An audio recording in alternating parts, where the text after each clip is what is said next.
How many of you in here donate to charity? Wow. How many of you look closely at where your donation is going? How many of you are disappointed when you find that part of your donation goes to somebody's salary or to fundraising costs? I think you're going to relate to the story. So a couple of months ago, I was visiting my godparents in Germany, two of the most generous people I've ever met in my life. And my godfather was telling me the story of a man who came to his door, a face-to-face fundraiser, as they're called, asking him to become a regular donor to an international organization. And the person was very convincing, and so my godfather agreed to become a donor. And about a year later, he was reading the German newspaper, and inside there was an article. And the article explained that face-to-face fundraisers, like the one that had come to his door, were actually paid staff of organizations.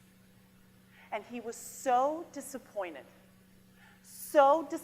because he really thought that the person that had come to his door was doing it out of conviction, was doing it on his own free time. He was so disappointed that the next day he called the organization to stop his donation. And this story really struck a chord with me because I realized this is not unique to Germany. Exactly the same thing would happen here in Spain or in the UK or in the US. So it got me thinking, where does this perception of the nonprofit sector come from? And if you think about it, nonprofits traditionally have a series of characteristics. One, they're voluntary based. Even in the times of Plato, 387 BC, Plato's Academy was formed, a group of volunteers working together to help their community. Two, religious altruistic figures, regardless of the religion, Hinduism, Islam, Christianity, the Mother Teresa figure, the one that leaves everything behind to go and help others. The concept of handouts, surplus food, surplus clothing being handed out to the needy. And in this model, there's very little room for administrative costs. Because surely, if you're running your operations by volunteers, by do-gooders, your administrative costs must be low. And as a result, today, this is the roots of the misperception of the nonprofit sector. This obsession that we have that the donation go 100% to the cause. The idea that nonprofits should be run by volunteers, and if we do have paid staff, they should have really low salaries. And the do-gooder mentality. It's good enough to do good. The journey of doing good is good enough, regardless of the end result. But guess what? The context today has shifted. Because today, we're no longer talking about a couple of altruistic souls. We're talking about major, ambitious objectives. And I'll give you an example. I work for the UN World Food Program. Do you want to know what our mission is? It's to eradicate hunger globally. Not reduce it by 5% or 10%, end global hunger. And I'll take that one step further. Last year, the Sustainable Development Goals were approved across the world. Of the 17 SDGs, the one that best relates to the World Food Program is number 2, zero hunger, by the year 2030.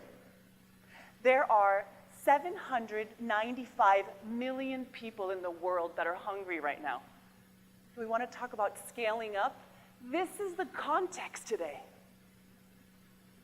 This type of scale up requires the right people in the right roles. And I'll give an example of that.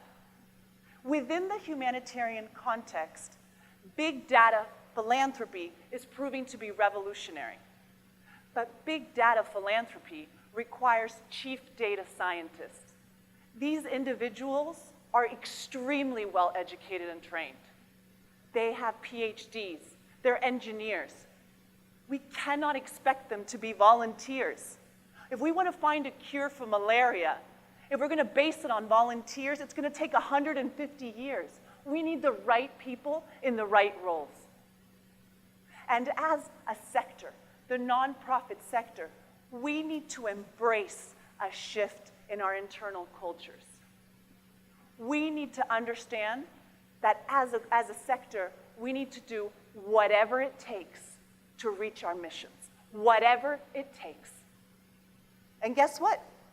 Donors have changed as well. Because traditionally, a donor was pretty happy to write his check and go off his merry way. But today, a donor wants to know where his or her money is going and what's the impact of their donation. Consider this. Doctors. Doctors save lives. Doctors help humanity. Yet nobody would ever question that a doctor not be well educated or have a healthy salary. So why this discrepancy with the nonprofit sector? And just because a doctor has a healthy salary, in no way does it take away the value from what he's doing. So why does it in the nonprofit sector? In order to accomplish these objectives, in order to scale up to the needs of today, the nonprofit sector must be able to invest. Invest in people, in professionals, in the right people, in the right roles. Invest in healthy, competitive salaries. Do you know one of the sad truths about the nonprofit sector? Is that as people grow older and decide for themselves that they want to raise families, they leave the nonprofit sector because it's not compatible. It's not compatible with raising a family. It's not compatible with paying a mortgage. Nonprofits are oftentimes in expensive cities, in New York, in London. It's not compatible. Invest in training.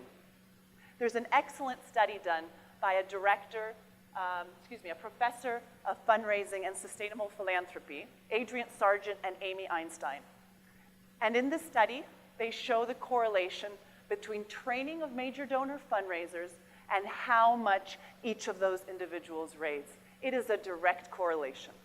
The more training, the more each one of those individuals raises for the organizations. Investing in measuring impact. Investing in communicating effectively to our donors, to society. And of course, investing in fundraising. Yes, investing in fundraising.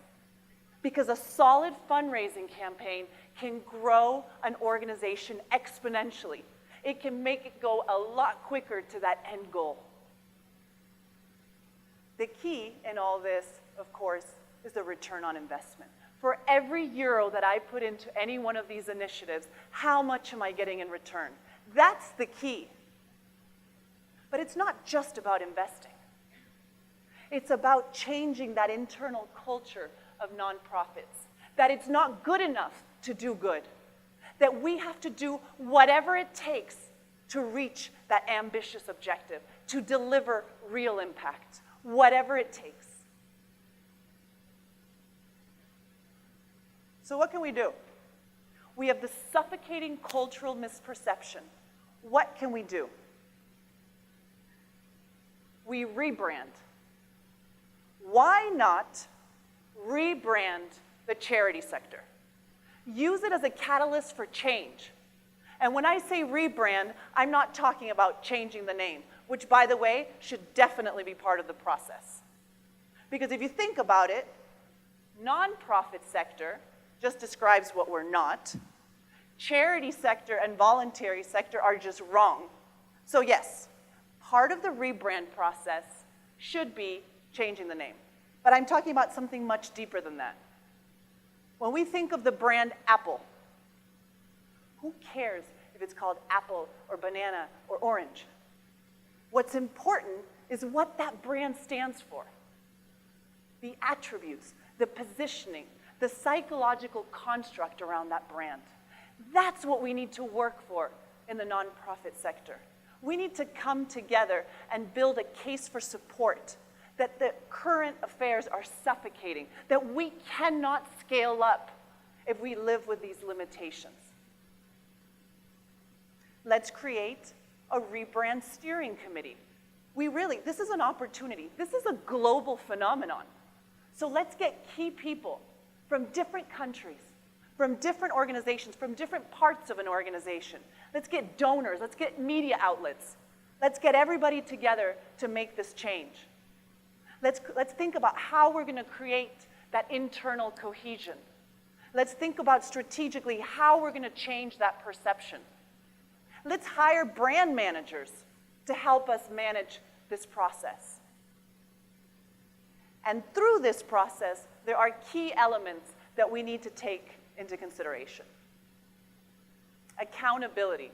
Because after all, that's what's behind the question of people, what percentage of my donation goes to administrative costs? Accountability. And what I'm saying is absolutely nonprofits need to be held accountable, but we just have to change the indicators. It's not about what percentage of income goes to administrative costs. It's what's the return on investment. What are the impact indicators that we're going to use? Shift the indicators that we're using to measure nonprofits' accountability. Communication. As a sector, we need to move away from focusing on the problem, on the challenges, and shift towards communicating on the solutions and the real impact that we're making. And in this process, in this rebranding process, we focus on 3 key stakeholders. The donors. Let's work with the donors and engage them in a way that they understand that they're actually more like investors than they are donors. So it's okay if part of the investment goes to hiring the right people in the right roles, or for a fundraising campaign that's going to grow the funds exponentially. The media. Let's work with the media so that they don't just focus on the small sliver of the pie dedicated to administrative costs, and focus on how big the pie is. What type of impact is it having? Look at the Ebola crisis. Look at the role and the impact of humanitarian organizations in the Ebola crisis. Why don't we focus on that? And if they are to print the salary of a staff of a nonprofit, to contextualize it, to not print the salary as a standalone, what has that person achieved with that salary? And finally, the nonprofit sector itself. That it's not good enough to do good. That we have to do whatever it takes to reach those missions. We have to be strategic. We have to think long-term and then work backwards. And once the rebrand process is complete, we present it at the World Economic Forum. So members of the audience, whether you're a donor or a journalist or a skeptic, whatever you are, please join the rebranding of the charity sector movement. I sometimes think, if I was to have that conversation again with my godparents, what would I say? And I think what I would say is this, that I agree with them. That doing good, that being a good person is one of the most important things that a human can do. But I tell you what, my God, if I could end world hunger in the lifetime of my children, as a mother, I cannot think of a better legacy to leave them with. Thank you.